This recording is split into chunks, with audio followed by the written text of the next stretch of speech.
In Pursuit of Dorothy, disc number 4.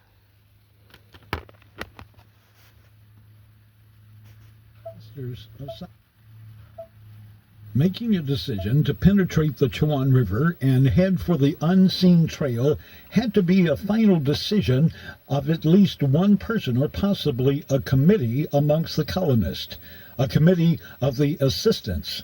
According to John White's list, 8 assistants were among the colonists when he left. It is only appropriate to imagine that one of these men was appointed to make the final decisions for the colonists and the small flotilla. This person probably had prior experience in handling sailing ships and could appoint certain members of the colonists to take care of needed sailor duties, such as continuously sounding for depth and setting the sails, as well as reading the compass and steering Dorothie in the 2-mile-wide river. As the sun would set, the 3 lead ship's boats would return to Dorothie, as all would be at rest. In the darkness, the village fires of the Wep-Emioks would be visible on their right, the east side, and the Chona villages on the left, on the west side. Whether they would be visited by the Native Americans during the night is an unknown, but most likely not. Curiosity had been settled the year before. The Native Americans probably just stood watch as the ship and her boats lay at anchor. The Native Americans knew what and with whom they were dealing, and the colonists, too, were not about to stop and ask directions. Before we continue with the progress of Dorothie further into the Chuan River, I must relate to you the realization that came to me on September the 6th, 1996. It was one of those things that comes to you in the middle of the night, awakened by the sound of 2 puzzle pieces clicking together, and wondering why no one had thought of this before. 2 mysteries coming together, and one solving the other. I felt as if I couldn't keep this realization a secret, and immediately fired off an editorial of encouragement to the people of Gates County. Information concerning the possibility of the schooner of the Dismal Swamp and the 1587 colony's missing 2-masted Penates could be connected boiled in my mind endlessly. The 1587 colony's Penates was missing, no doubt about it. Then there was a reliable report of a 2-masted ship on the western edge of the Dismal Swamp. Obviously, there has never been one iota of proof as to the whereabouts of the 1587 colony's Penates. 2, there has never been one iota of proof as to how or when the schooner of the Dismal Swamp arrived at its location. There were stories concerning the Great Dismal Swamp at some time being an open sea. Being the very logical person that I am, I could not buy it. Maybe tens of thousands of years ago it was, but tens of thousands of years ago there were no sailing ships which could have landed there. True, the Suffolk Scarp was the prehistoric shoreline of the Atlantic Ocean. This can be proven and has been proven time and again. The Suffolk Scarp continues down into and becomes the western bank of the Chuan River in Bertie County. Now I realize that I and my neighbors are living on a line of prehistoric sand dunes. At the base of the dunes are millions upon millions of seashells, not just river shells, but ocean shells of scallop, oyster, conch, and clam, and an abundance of coral which can be easily dug from the cliff's base. Well, this still does not give us the answer as to how the schooner arrived so deeply into Gates County, but it does give us a terrific clue. Not having realized this at the time I wrote the editorial to the local newspapers, it demanded an explanation as to why the schooner was there in Gates County. There were so many reasons why it shouldn't be. 10 miles as the crow flies from the Chuan River, and way too far from the ocean just to start with. Having seen with my own eyes great things moved with great winds like hurricanes and tornadoes, I jumped to a conclusion without holding any plausible explanation that a hurricane had in some way moved the ship to its location. Thinking at least this is as logical as an inland sea just 400 years ago. Plus the reports of John White describing the remnants of a hurricane in his return to England reinforce my opinion. This very basic hypothesis, however, was accepted by the readers, as saying, yeah, it had to get there somehow. Well, I felt I needed to immediately put the question of the 1587 colony to rest, to once and forever explain what happened to the colony, and to stimulate an interest in the people of Gates County to turn some soil. There, within their county, may lie the answer to the mystery of all mysteries. Not just logical answers, but real hold-in-your-hand, hard evidence.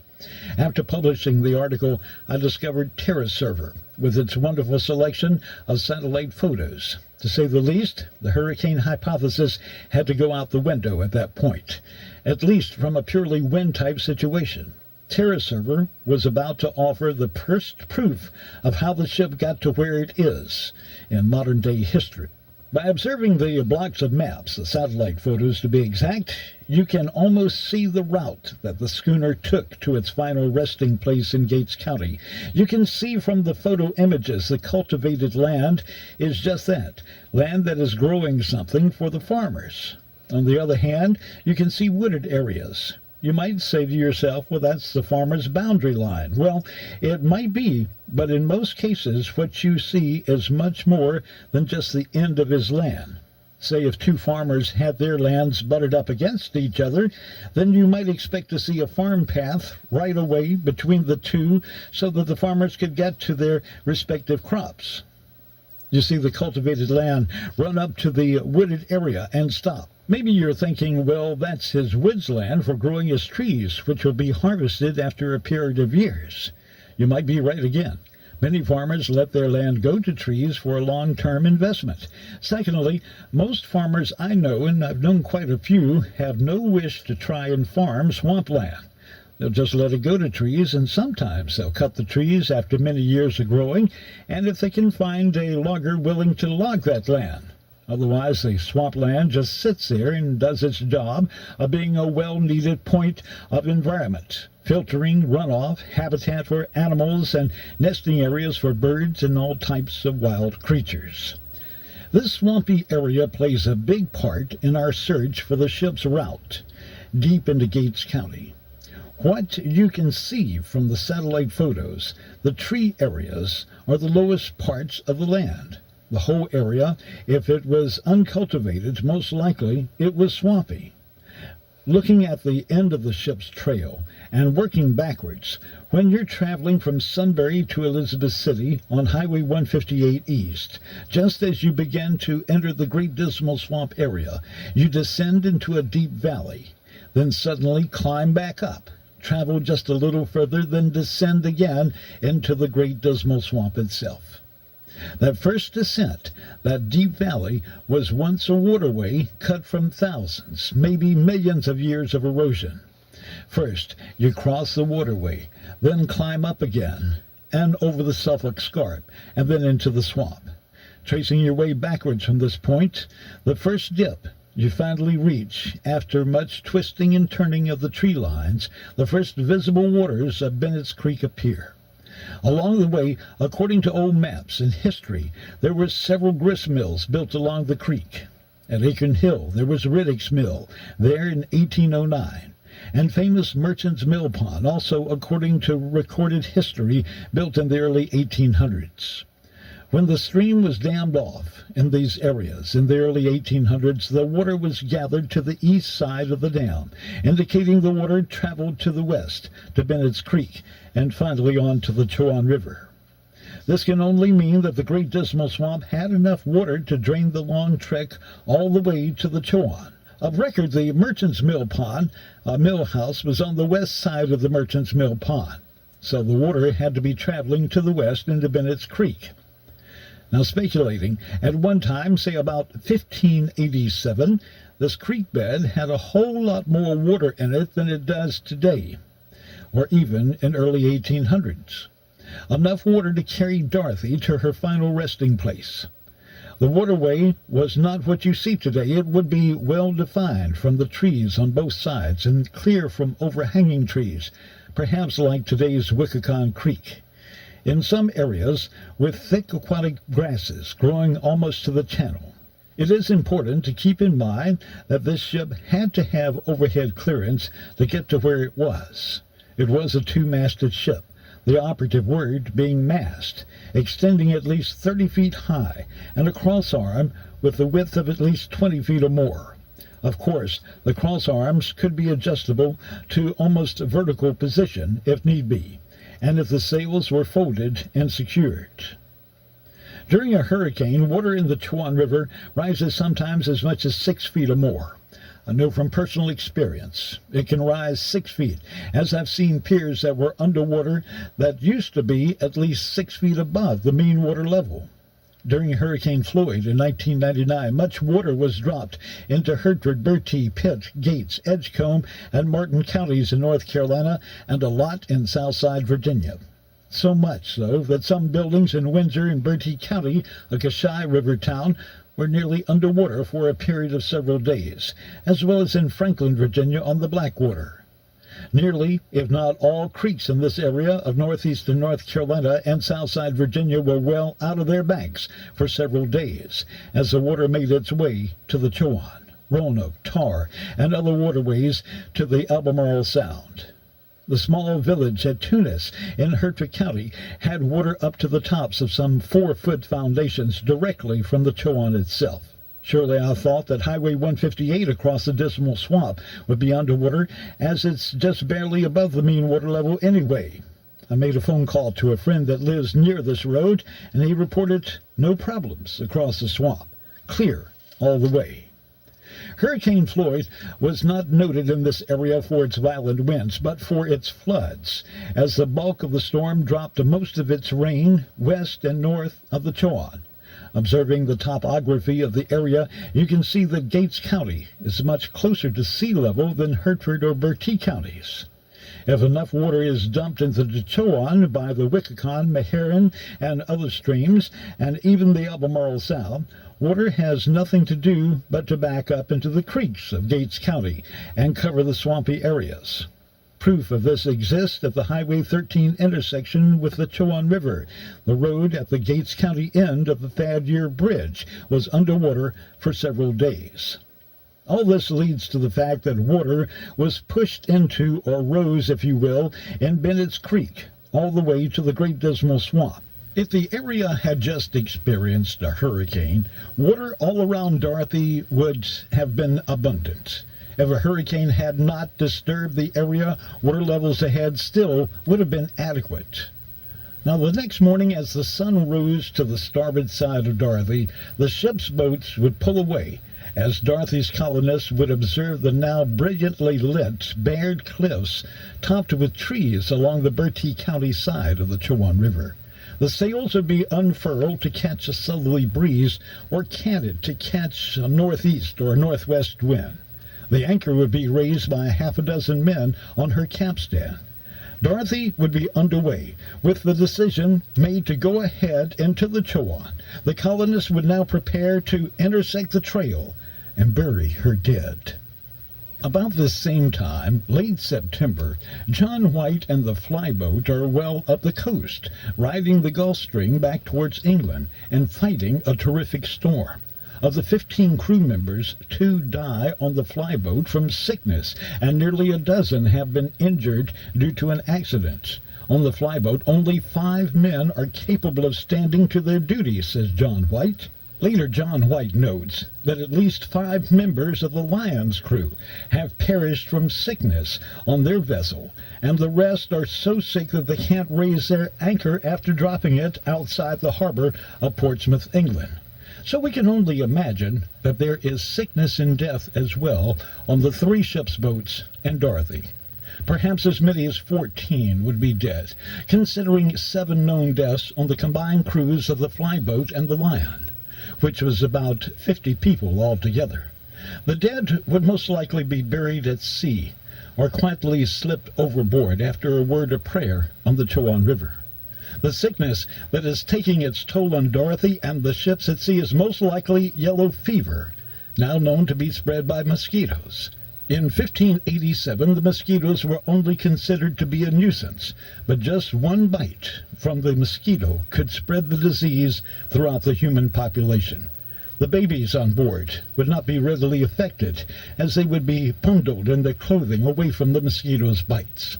2. If the wind is now from the northwest, the great hordes of mosquitoes would be blown away, with very few being blown into the area from the more hospitable land in that direction.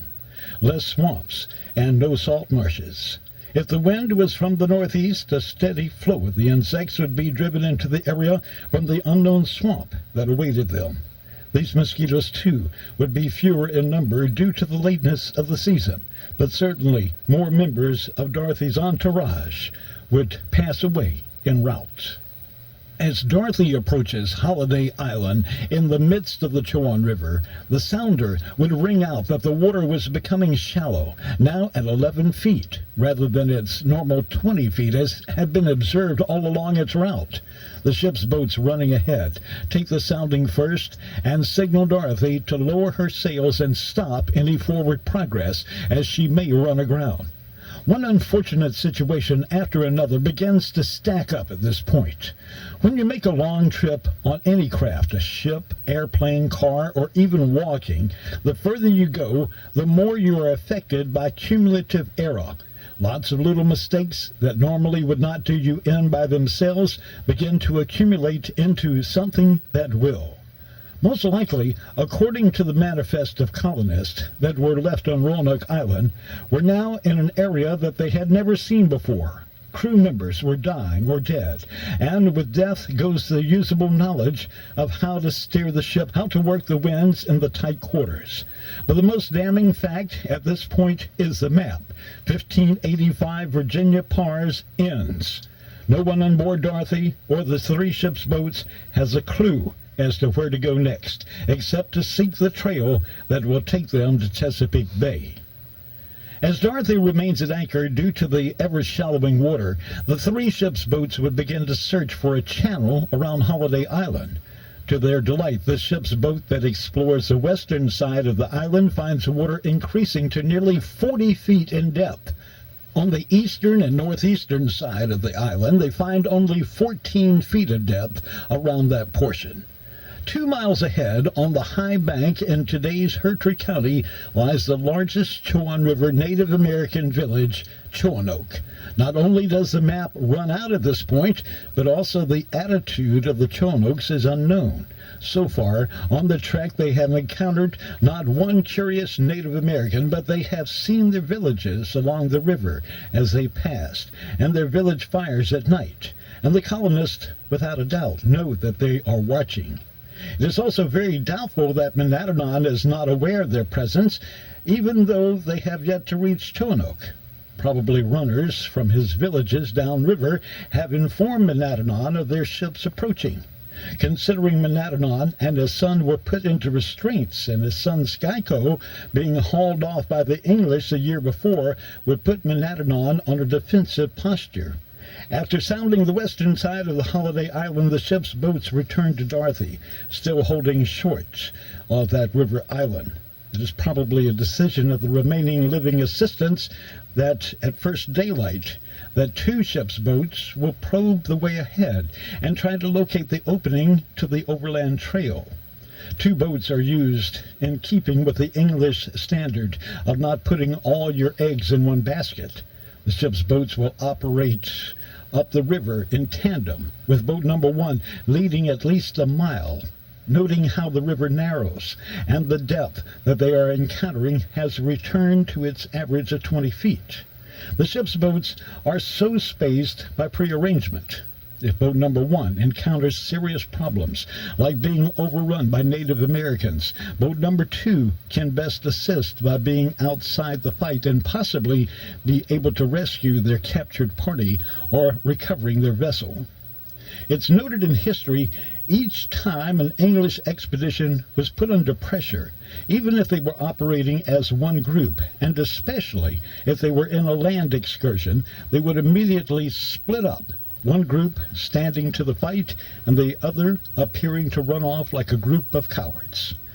As already noted, this group that runs off will regroup and attempt a rescue, being that if everyone is captured or killed at one time, then there's no chance for any type of recovery. The two ships' boats will be on their own, rowing and sailing the river as each boat is equipped with a retractable mast. Along their excursion, they'll mark the trees to indicate the way for Dorothie and the remaining third ship's boat. This third ship's boat is probably riding almost in sight of Roanoke, watching for activity there and the return of the two ships' boats. Dorothie is anchored just around the bend from boat number 3. Her two masts would be visible from their location. Whether the two ships' boats will discover the trail or not is not known, but Dorothie has probably been ordered to hold south of Holiday Island and not venture further up the river unless clearance is received from the probe. The probe could potentially be gone for 6 days if the 3 days upriver, as pointed out by Monadnock to Ralph Lane the year before, is accurate. If Monadnock is still alive and still at the Roanoke village, he may be watching, ready to spring a trap he originally intended for Ralph Lane 18 months before. Due to the outstanding communications network Monadnock possessed with his villages downriver and upriver probably means that Roanoke was strategically placed, meaning that anyone traveling the river could be spotted and revealed to the king well before their arrival at their village waterfront. Ralph Lane traveled up the Chuan unmolested and walked into Roanoke. To quote Ralph Lane, which, being unlooked for, so did dismay them, to say the least, with the king Monadnock and his son SKYE being taken prisoner instantly, was such an insult that the Roanokes would never again allow the white man to approach them or either their river without being warned or prepared. Monadnock, I feel sure, would have observed the two ships' boats pass Roanoke and head upriver. Probably he would do this with a smile on his face, for the boats have just entered Monadnock's trap. The chief also would be aware of Dorothie's position just south of Holiday Island, and the number 3 ship's boat just north of the island. Now, older folks from the south listening to this audiobook are familiar with a rabbit gum, which is a rectangular box with a sliding trapdoor at one end and bait, usually a piece of apple, inside the other end. The apple is hooked to a rod with a notch which goes through a small hole in the top, then is connected to a balance arm, propped on a vertical post which holds the sliding door up. When the rabbit enters the box and takes the bait and disturbs the rod, the sliding door drops and the rabbit is trapped. The two ships' boats continue to probe up the river, passing the Wichicon on the left. On the right, for a mile upon mile, they look for the trail to Chesapeake. Further on, they would observe the entrance to a small creek that leads today to modern-day Tunis, and just beyond, a wider mouth opening to the Hare's Mill Pond known today as the Roanoke Chowan Wildlife Club. On the right, and nearly across the river from the Hare's Mill Inlet, is another inlet that leads off to the northwest. Possibly they would explore this opening for the trail entrance, but would only find an inhospitable swamp. This brief excursion would be accomplished with only one of the ship's boats, as they would maintain their separation and preserve their egg standard. Without knowing exactly how close they were to their goal, perhaps they would rest for a night, either at the Hare's Mill or Tunis Inlets, where they would be able to go ashore before resuming their searching in the morning. By observation, Monadnock most likely at this point realized what the small fleet is up to, but he would do this without regret of informing Ralph Lane 18 months before about the presence of a trail. He must have realized that the small boats were looking for that trail, just as he had hoped to entice Ralph Lane to do. With the Native American trails along the Hertford County high banks, Monadnock would send runners to the present-day Winton area and villages in between, informing them to close the rabbit trap. Realizing the English boats and men would be helmed up in the river with nowhere to go, the men most likely were not well armed and would be very much at the mercy of the Roanokes. Monadnock also would send runners down his river into Bertie County to close the rabbit trap behind Dorothie and the number 3 ship's boat. Monadnock, knowing the English would run in the opposite direction, rather than facing his men who would be approaching them in canoes in a warlike manner, would force Dorothie to cut her cables and lose her anchor in a hurried escape. This would not be a sneak attack by the Chonooks, in which to kill members of the colony, but only a maneuver to drive the small fleet into the deadly swamps. Considering the Chonooks' non-warlike existence, along with the Wepemioks and the Croatoans, they had their chance to engage in battle against the English, but, as we've heard, refused and walked away. In no report can I find where a Chonook attacked or even defended themselves. Instead, they were masters of psychological warfare, learned from thousands of years of environmental observation, especially the fish, setting probably thousands of fish traps for 1,000 years. Back upriver, as the probing ship's boats re-enter the Chuan from their overnight stay ashore, they once again turn their attention to upriver and the trail. The boats would separate again and travel in tandem about a mile apart. In doing so, the number 1 ship's boat would spot the opening of the long, elusive trail, signaled by the sight of a number of Chonook canoes gathered at the point where the bit of high ground and clearing is visible on today's Gates County side.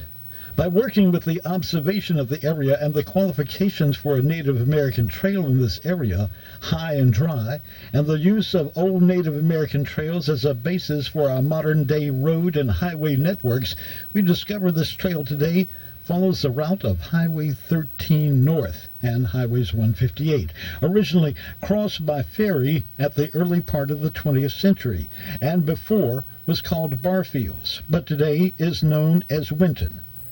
You can only imagine their elation at seeing the trail, or their dismay at seeing a large number of canoes being launched from both shores and heading towards them in a threatening manner.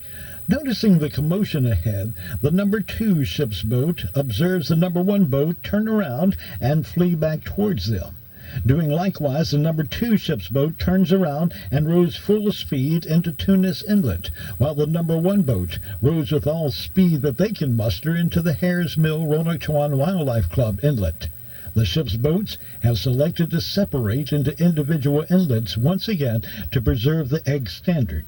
Another maneuver going on here is to turn the narrow tail end of the boat towards the pursuers, making a much narrower target for the Native American bowmen to shoot at. Plus, with no Native Americans seen ahead or from the swampy sides, means that they are protected by the elements. The number 2 ship's boat also follows the same procedure from which to make its exit from the river. If one or both of the ship's boats remained in the river, they stood a chance of being surrounded and then possibly taken by the Native Americans. Ship's boats 1 and 2 row ahead until they reach the head of each individual stream and can go no further. How does this fit in with our overall scheme of things? In F. Roy Johnson's book, Tales of Old Carolina, in addition to the 2-masted schooner story, Schooner of the Dismal Swamp, Johnson relates the observation of 2 single-masted ships or boats at the head of the Tunis, Catherine's Creek Inlet, and the Roanoke Wildlife Club Hares Mill Inlet, known as Deep Creek. Observations of these 2 boats are related in eyewitness accounts. Charlie Lawrence, who was born in 1878 and died in 1965, presumably in Winton, observed as a boy he saw an oaken timber of about 6 inches in diameter rising from the mud on Deep Creek. He noted 2 other timbers projecting from the mud appeared to be part of the stern portion of the craft. Lawrence was working for a woman named Becky Biswell, living near Deep Creek, who was born about 1800, so she claimed, and the craft was visible at her earliest memory. Though there are stories claiming this particular boat sank while servicing the Bluefoot Mill at the head of Deep Creek, still no one knows for sure, just like the schooner of the Dismal Swamp. It had always been there before history of the area was written. The latest account says the boat's remains were visible in the 1950s. That according to Captain Harry B. Ward, Jr. in 1990. Ward, a retired tugboat captain for Union Camp Paper Mill in Franklin, Virginia, reported seeing ribs of the craft projecting from the mud near the Bluefoot Road in Hertford County. It's my opinion this is ship's boat number 1. You must realize the size of these ships, at least 20 feet long, with a capacity of at least 20 men, which would be confused with a small ship, especially since a mast was seen protruding from the mud during the earliest observation. Though buried in the mud today, this particular craft should be recoverable to some extent and a prime target for an archaeologist. Boat number 2 likewise has performed the same maneuver and worked its way into the Tunis or Catherine Creek's inlet, running from the Roanoke canoeist, believing that they're under or will be under attack. They rowed to the head of Catherine's Creek. Clinton Pylon of Winton, about 1965, reports to F. Roy Johnson in his book that in 1922, Mrs. Josephine Mullins, who Pylon described as about 90 years of age at the time, related how boats used to haul fertilizer and the like to the head of Catherine's Creek. This particular boat sank and was never salvaged. This appears to be a good story for a 12-year-old boy from a person that assumes what happened but doesn't really know. Pylon went on to say that he viewed timbers which seemed to be the boat's fantail rear end. The hull was built of about 1.5-inch thick hewn timbers. The carcass, so he described it, lay in the middle of a shallow pond where no trees are growing. He also seems to indicate that some of the timbers are visible today when the pond water is low. This all across the river road from the Holly Springs Church, which is still there today. And the last observation being made, I guess, about 1965. This boat also seems to be an excellent target for a willing archaeologist, if it can be located. As mentioned before, when under pressure, especially of the severe sort, the group would split, one group going one way and one the other, and separating far enough as not to be detectable by the enemy, but close enough to see or hear what was going on. With dry land on both sides of the grounded boats, the now 4 parties would blend into the vast woodlands of Hertford County, completely lost and cut off from the Chowan River by the Roanokes. They have become the first English victims of Monadnon's trap. Monadnon's trap, as described as a rabbit gum, should have an entirely different name, because I don't believe that the Roanokes had anything that looked like a rabbit gum, but they did have almost 1,000 years of experience at trapping fish. Since archaeology of the Roanoke village site proves that they occupied that one village for over 800 years. The Roanokes built what is described by Ralph Lane, Thomas Harriot, and John White and others as fish weirs. We can imagine some were small and some were extensive and were used year-round, as Ralph Lane admits to robbing one near present-day Edenton during the spring.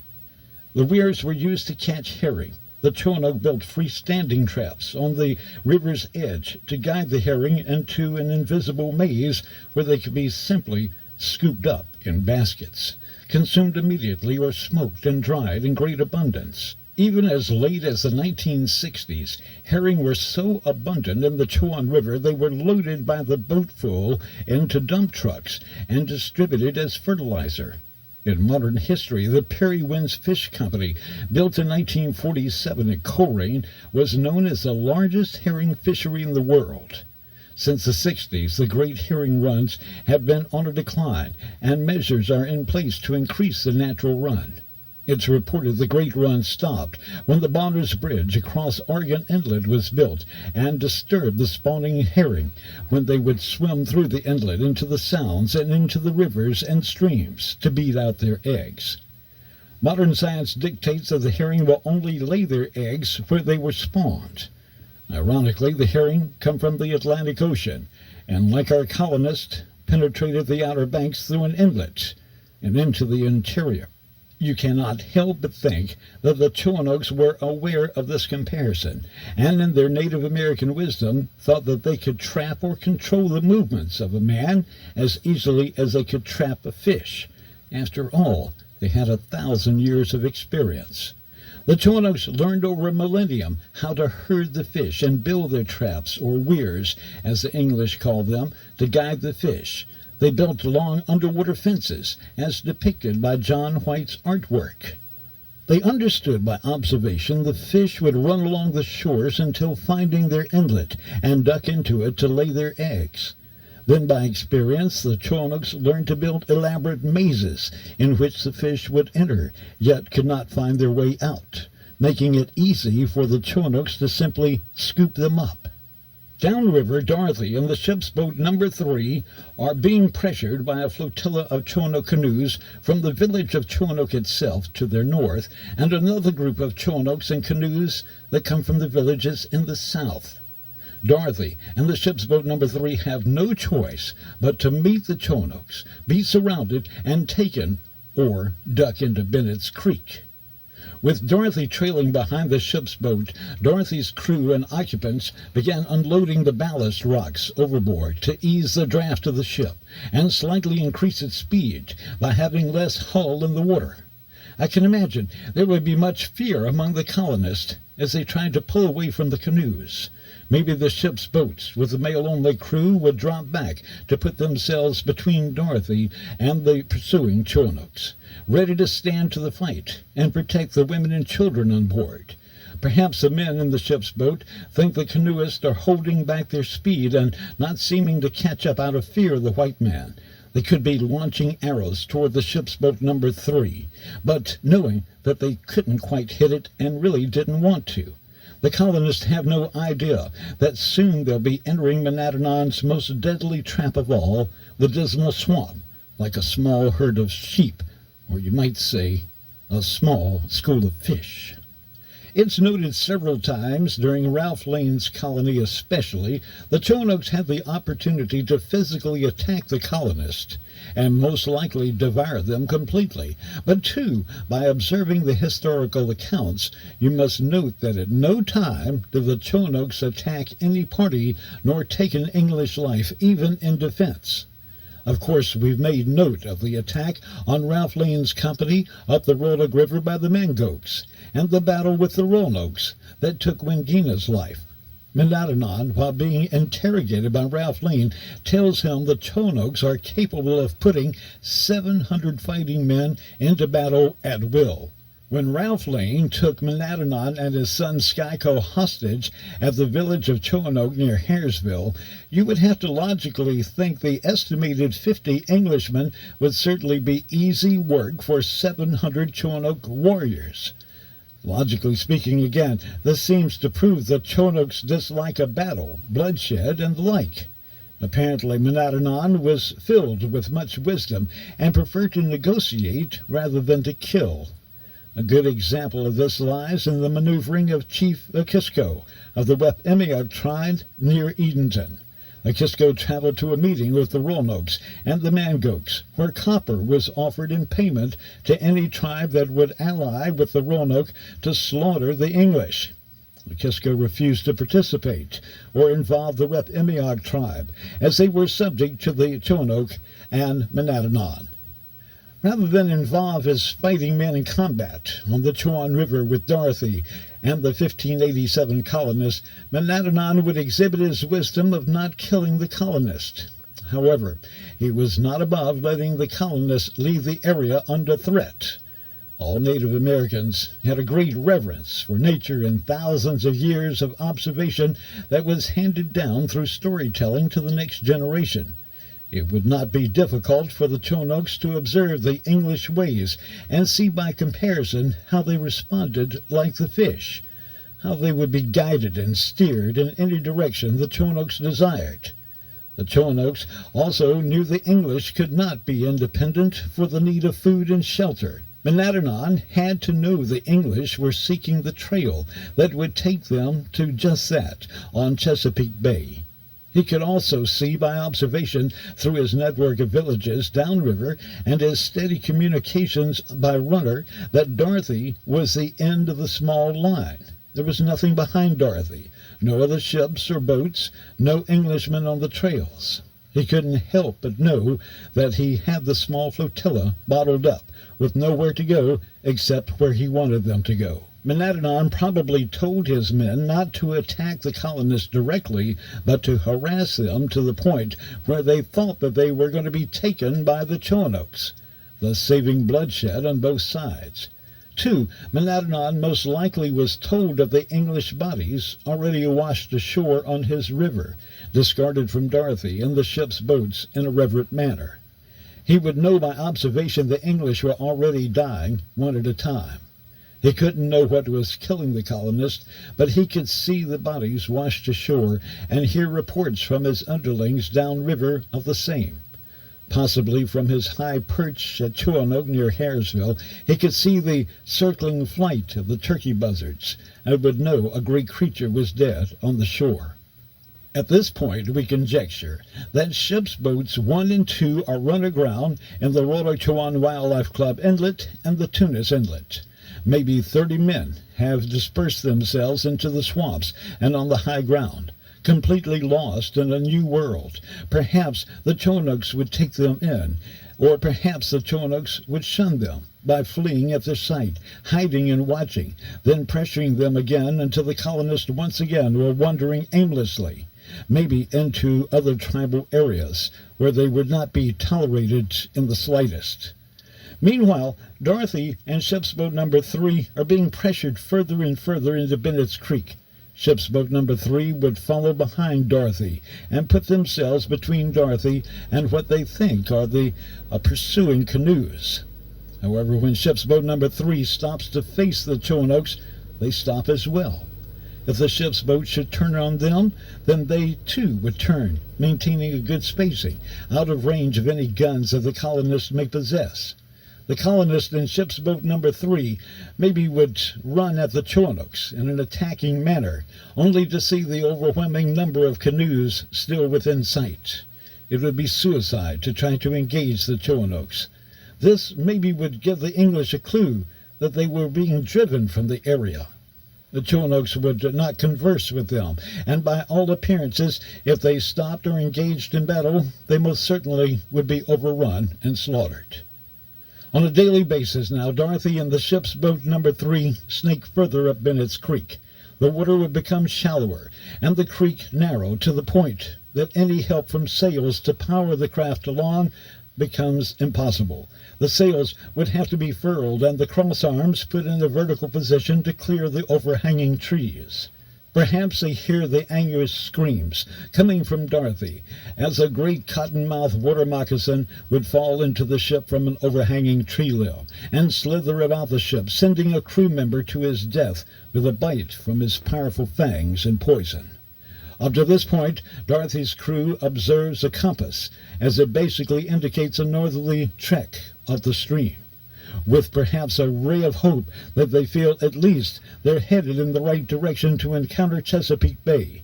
However, they know that they will not be able to make it by water as the ship begins to drag bottom. There's no way off the ship now, as it is enclosed on both sides in swampland and only a narrow gut of water in front of them.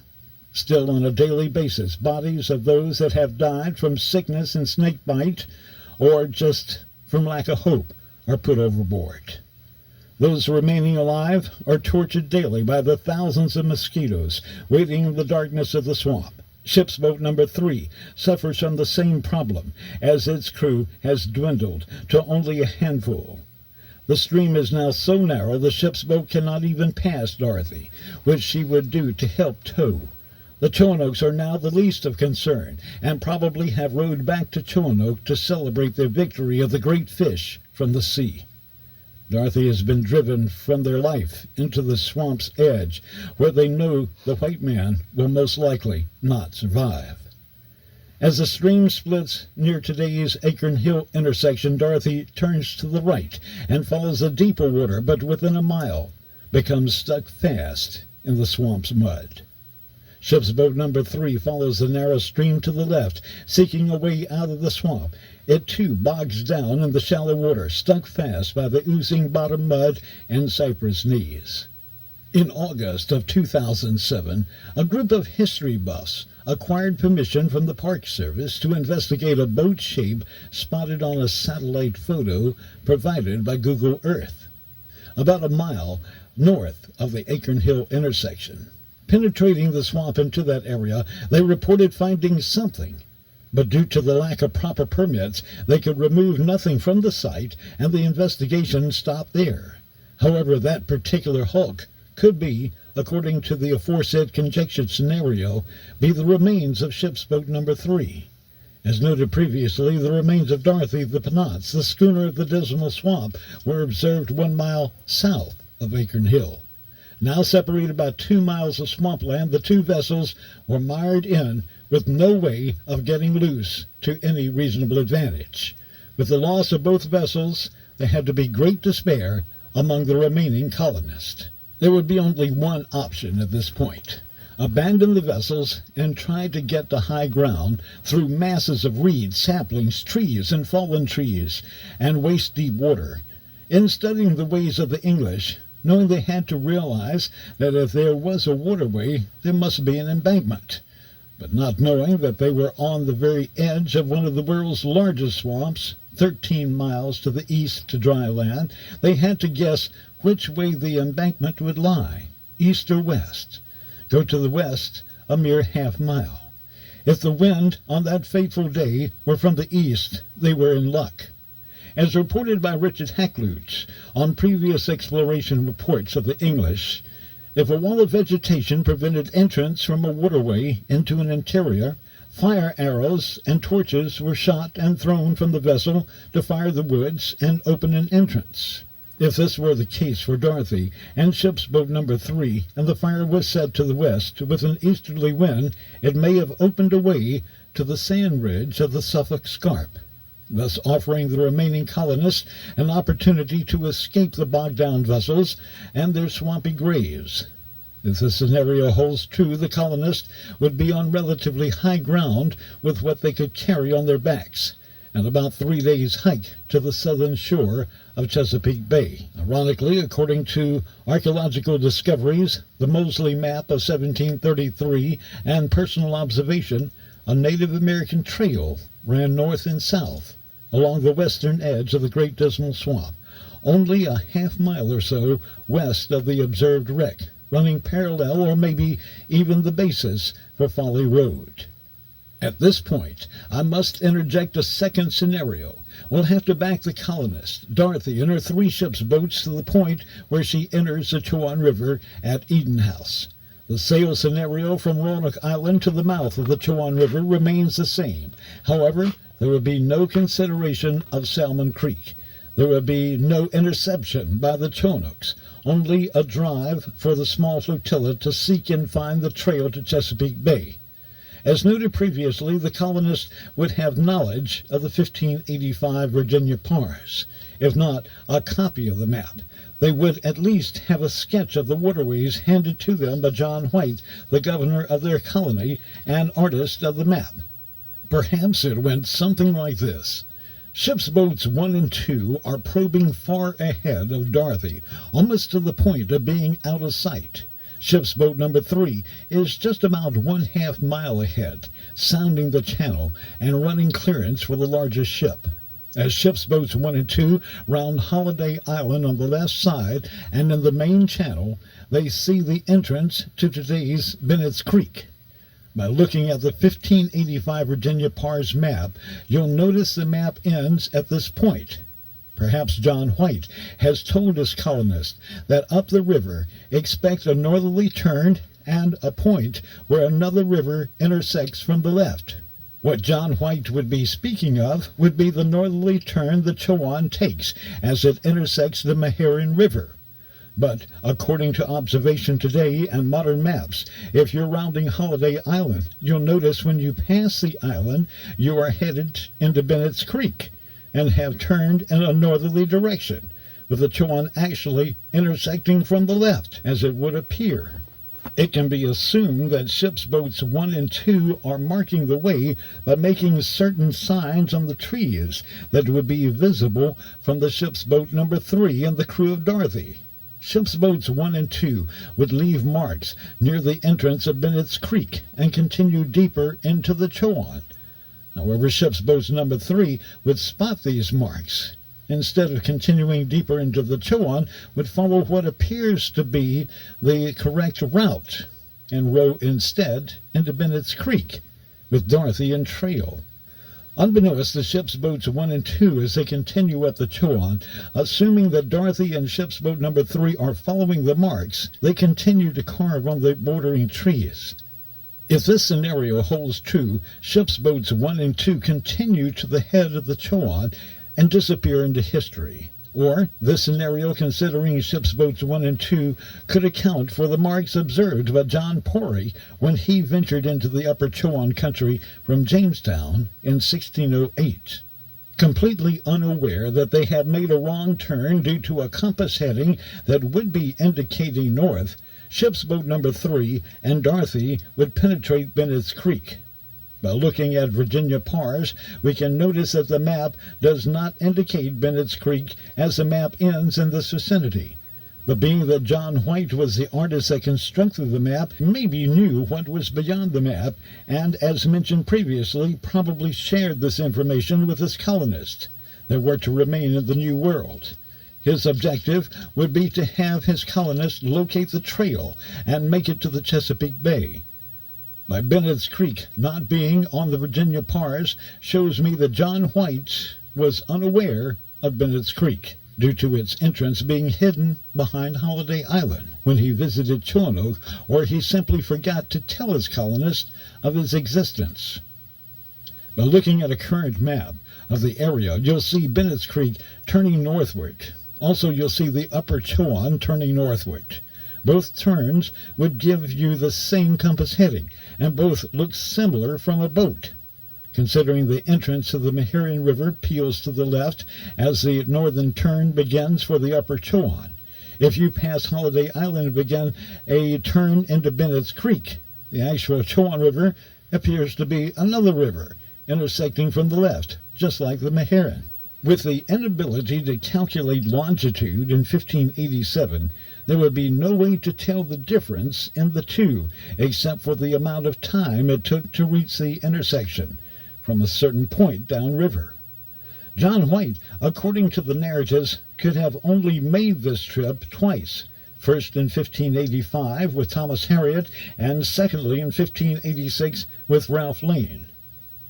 The early mariners thought of navigation as a wonderful gift from God. The stars guided them across the great expanses of water, and the compass did the rest, plus experience of the pilots and navigators helping them to get around in the tight places like sounds and rivers. One interesting fact concerning observations comes out in Ralph Lane's narrative about his trip to the Chowan in 1586. He indicates on his way the Albemarle Sound is a very broad sound. This is so, but it makes you wonder, exactly where in 1587 did the Chowan River begin? For the explorers and the Native Americans just south of Holiday Island or at the present Eden House Bridge. Most mariners back in the day indicated the beginning of a river by noting the water depth or the presence of a bar or a river island, which is a mounding up of river bottom material at its mouth. Interestingly, the bar, in the case of the Chowan, does not exist at the Eden House Bridge as you may imagine, but just south of Holiday Island. This could have been the beginning of a timing era for Dorothie and her entourage. Thinking the beginning of the river was at today's Eden House Bridge would put her distance to Holiday Island and Bennett's Creek at 18 miles. And however long it would take to cover that distance, considering the speed they could accomplish. Ironically, from Holiday Island to the turn to the north upriver at the Meherrin River intersection is also 18 miles from the bar at Holiday Island. Therefore, if Dorothie and her entourage were using word of mouth and not an actual chart to navigate or maybe a sketch map, then it would be very easy to confuse the beginning of the river at Eden House to start the timing for the turn to the right at Bennett's Creek. If they were so instructed by John White and had low navigational skills, it would be very easy to get lost between what John White was telling them to do and the actual lay of the river. Remember, Ralph Lane said the Albemarle was a broad sound, And John White could have accepted that statement in his vision of the river and put the actual starting point at Holiday Island rather than Eden House. At this point, the river looks like a continuation of the sound. And this brings to mind another question. Monadnon's statement of 3 days up his river and 4 days overland will take you to a large body of water to the north. Now, what did Monadnon consider to be his river? Did it start all the way back to Roanoke Island? Questions that may never be answered with absolute truth. One thing, we have no signpost to say the Chowan River starts here. Whatever the size of the territory, we can see through statements of Ralph Lean and others that Monadnon had control and was respected by his contemporaries. Historical references point to the Chowanokes, cover the Chowan at least from Edenton to the confluence of the Blackwater and Nottoway, both sides, with references to Chowanoke and Monadnon in today's Gates, Chowan, Hertford, and Bertie counties. For me, it's very difficult to even explain this potential navigational era, and I'm sure is somewhat difficult for you to understand. If you can only imagine the dismay of the colonists as nearly every turn looks like the right one, yet at every intersection, everything looks the same. With Dorothie and boat number 3 bogged down in the swamp close to today's Acorn Hill intersection in Gates County, we can only imagine they never moved again. But the surviving members of the voyage would have persevered, continuing to try to reach Chesapeake Bay, for it was there they thought John White would return to them with supplies. Perhaps a small band of survivors reached the sand ridge of the Suffolk Scarp after burning an opening, but due to the overwhelming lack of food and maybe yellow fever on board, each remaining member would be affected in some way, sapping their strength, their energy, as a group and individually. I can only imagine the colonists succumbing one at a time to the inhospitality of the land, the disease, the insects, the animals, and the green hill that surrounded them. I've often wondered, who was that last person standing? Was it a man, a woman, or just a mere boy? Did this person sink to their knees and offer up a prayer? Did they face north on the Native American trail in the direction they wanted to go? Or did they turn around and face south towards Dorothie, seeing her mast pointing skyward? Did this person pray to the Lord for rescue? That is, open the door to heaven and remove them from the torturous surroundings. John White did try to return to his colony twice. First in 1588, but never completing the voyage, and again in 1590, when he searched Roanoke Island in vain, finding only the words CRO on a tree and Croatoan written on the front of a fort. In 1608, the English returned to North America, now known as Virginia, settling on a swampy island on the north side of the James River at Jamestown. From there, they sent John Porey to the headwaters of the Chowan River to try and find the 1587 colony, and to no avail. However, he reports seeing markings on the trees along the Chowan River which appeared to him to be English in origin. Chief Powhatan was questioned by the Jamestown colony as to the whereabouts of the 1587 colony. In a defensive maneuver, he related how they, the colony, were massacred at his desire, not because the deed had actually been done, but to put fear into the Jamestown colony, to make them assume that he, Powhatan, had total control over who lives and dies in his land. By indicating this, the Jamestown colonists only believed him when he shows them items of English origin in his possession. But once again, just because he has English artifacts does not necessarily mean they came from the 1587 colony or Dorothie or any of her ship's boats. Or perhaps they were handed to Powhatan years later, after Dorothie was stripped to the boards, being found by other Native Americans, perhaps the Nottoways or the Chesapeakes, who Powhatan also claimed to have slaughtered just before the arrival of the Jamestown colony. Ironically, these artifacts also disappeared after being shown to the Jamestown colonists. In conclusion, it's my opinion that Dorothie today lies in the edge of the Dismal Swamp, disguised as the schooner of the Dismal Swamp, near the Acorn Hill Crossroads in Gates County, North Carolina. If you will imagine back to that time over 400 years ago and observe in your own way the members of the Choanoke tribe lining the shore of the Chowan River in Bertie and Hertford County in all their peacefulness, ingenuity, and wisdom. They certainly were not ignorant savages, as you're led to believe, and the colonists trying to claim a new life in a new land, to them only to become lost in the quagmires of the Chowan River, Bennett's Creek, and the Great Dismal Swamp. It's 2008, and still the reported remains of Dorothie have not been seen for nearly 100 years.